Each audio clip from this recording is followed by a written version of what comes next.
ملک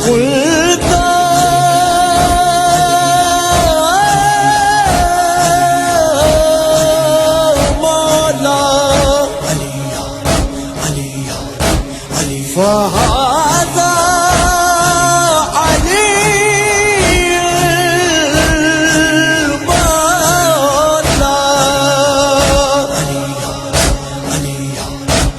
جس کا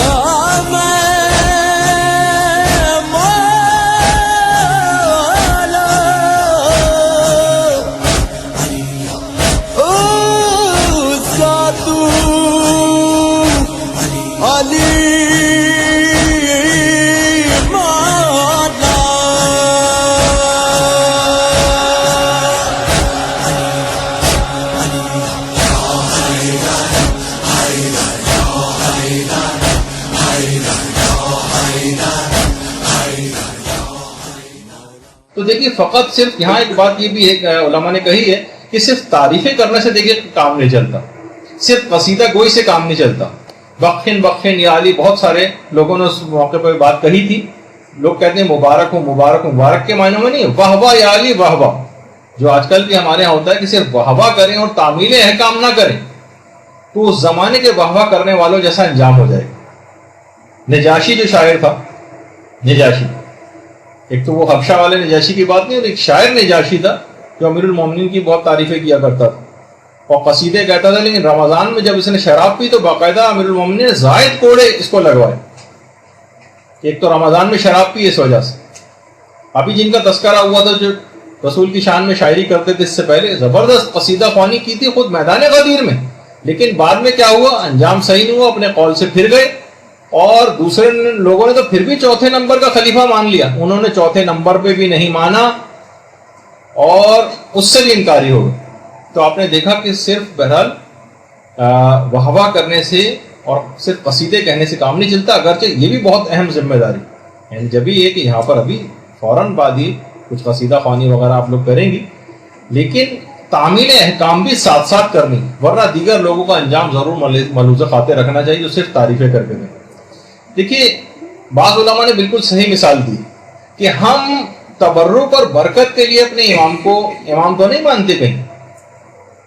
رسول اللہ نے تو اولا بالتصرف کے معنی میں کہا تھا. بہت ساری روایتوں میں ہے کہ اعلان غدیر سے پہلے، ولایت کا اعلان کرنے سے پہلے کہا تھا کہ کیا میں تمہارے نفسوں پر تم سے زیادہ اولویت نہیں رکھتا؟ سب لوگوں نے کہا تھا ہاں یا رسول اللہ آپ رکھتے ہیں. پھر کہا تھا من کنت مولا. تو اس کا مطلب ہے پیغمبر نے پہلے اقرار لے لیا تھا کہ لوگوں کی جانوں پر، مالوں پر اور نفسوں کے اوپر علی اولا بالتصرف، جس طرح سے پیغمبر.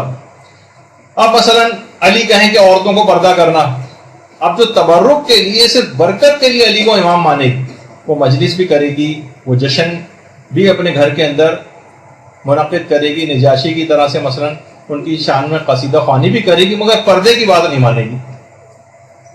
لوگ گھروں میں اپنے جشن کرتے ہیں، انتظام کرتے ہیں، شعراء کو بلا کر لاتے ہیں، خوب تعریفیں کرتے ہیں مولا کی. اور وہی مولا جس کا آپ کے مال کے اوپر بھی تصرف ہے، جب وہ آپ سے خمس کا تقاضا کرتا ہے تو وہی مومن جو ابھی تک جشن میں تعریفیں کر رہا تھا اب آئیں شائیں کر رہا ہے، اب جو ہے وہ بہانے بنا رہا ہے. دیکھیے پیغمبر اسلام نے اولا بالتصرف کے نام کے عنوان سے مولا ماننے کو کہا تھا، فقط اظہار محبت کا تقاضا نہیں کیا تھا میدان غدیر میں. وہ تو بہت پہلے ہو چکا تھا، قل لا اسألکم علیہ اجرا الا المودۃ فی القربى، تو بہت پہلے کی بات تھی. صرف یہی نہیں تھا کہ اعلان جو میدان غدیر ہے اس کے اندر صرف محبت کا اظہار آپ آ کر کریں، اتنے اہتمام کی دوبارہ ضرورت نہیں تھی، وہ تو پہلے بات ہو چکی تھی. تو علی سے اظہار محبت کا جو تقاضا تھا من کنت مولا کا، وہ مصداق نہیں تھا، بلکہ اولا بالتصرف کے معنوں پر، یعنی مال کے اوپر اولا بالتصرف، جان کے اوپر اولا بالتصرف، اولاد کے اوپر اولا بالتصرف، یعنی پوری زندگی پر یہ مولائیت ہمارے محیط ہے. امام جب موجود ہو تو یہ ولایت براہ راست ہوتی ہے، اور ان کی غیبت میں فقیہ جامع شرائط کے ذریعے اس ولایت کا ایک حصہ آپ تک پہنچتا. چاہے اختیارات میں اختلاف ہوگا، لیکن ولایت فقیہ اسی ولایت کا جز اور کنٹینویشن، اس کے الگ دلائل ہیں علماء جو بیان کرتے ہیں. تو دیکھیے وہی مولا جو کہ لقب یافتہ ہے باب مدینۃ العلم، وہ بار بار علم حاصل کرنے کی تاکید کر رہا ہے، بار بار۔ ہم جشن میں اسی مولا کے علم کے قصیدے پڑھ رہے ہیں، مگر علم حاصل کرنے کے لیے کبھی کوئی کوشش، کوئی اقدام نہیں کرتے۔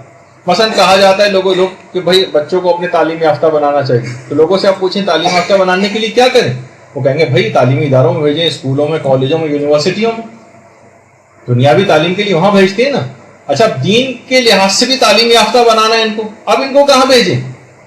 تو اس میں سب لوگ اگر خاموش ہو جاتے ہیں۔ بھائی جب ہر دنیاوی تعلیم کے لیے اسکول، کالج اور یونیورسٹی کی ضرورت ہے، تو دین کی تعلیم کے لیے کسی مدرسے، کسی دینی اسکول، کسی دینی یونیورسٹی، کسی دینی کالج کی ضرورت نہیں پیش آئے گی جہاں پہ جا کر وہ یہ علوم کو حاصل کرے۔ تو لوگ وہاں اگر خاموش ہو جاتے ہیں۔ تو آپ خود بتائیے کب علم حاصل کرنے کے لیے ہم نے اقدام کیا؟ ابھی کچھ ہی عرصے پہلے انٹرنیٹ وغیرہ پہ بھی ایک بڑے اچھا ایک نقطہ نظر پیش کیا کہ علی، بغیر علی کے تعلیم کبھی مکمل نہیں ہو سکتی۔ یقین نہ آئے تو لفظ تعلیم میں سے علی آپ نکال دیں، باقی صرف تم رہ جاؤ گے، یعنی علم اس میں سے نکل جائے گا۔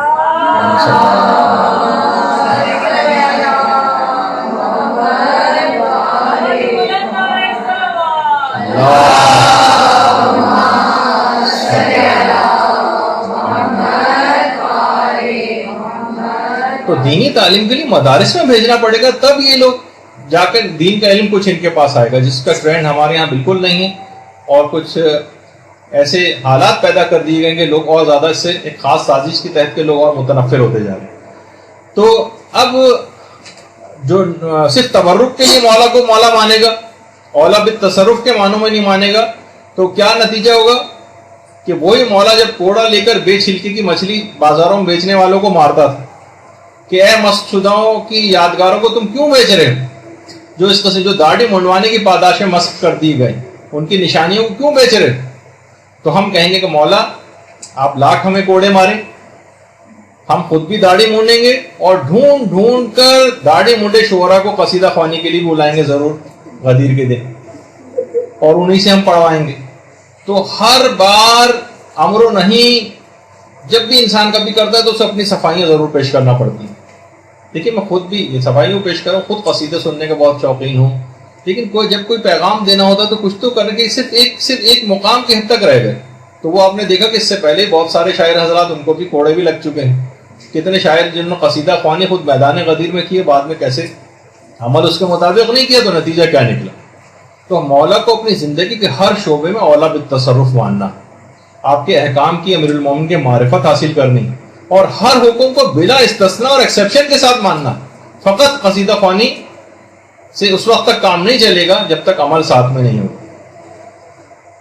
اور جب یہی وجہ ہے کہ حضرت علامہ اقبال کا جو شعر ہے نا کہ زائران کعبہ سے اقبال یہ پوچھے کوئی، کیا حرم کا تحفہ زمزم کے سوا کچھ بھی نہیں؟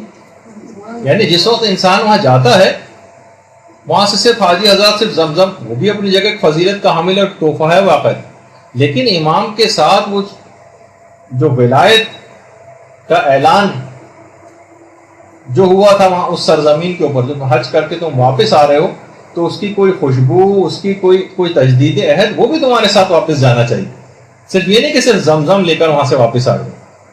مجھے نجف دکھا دے، حیدری بنا دے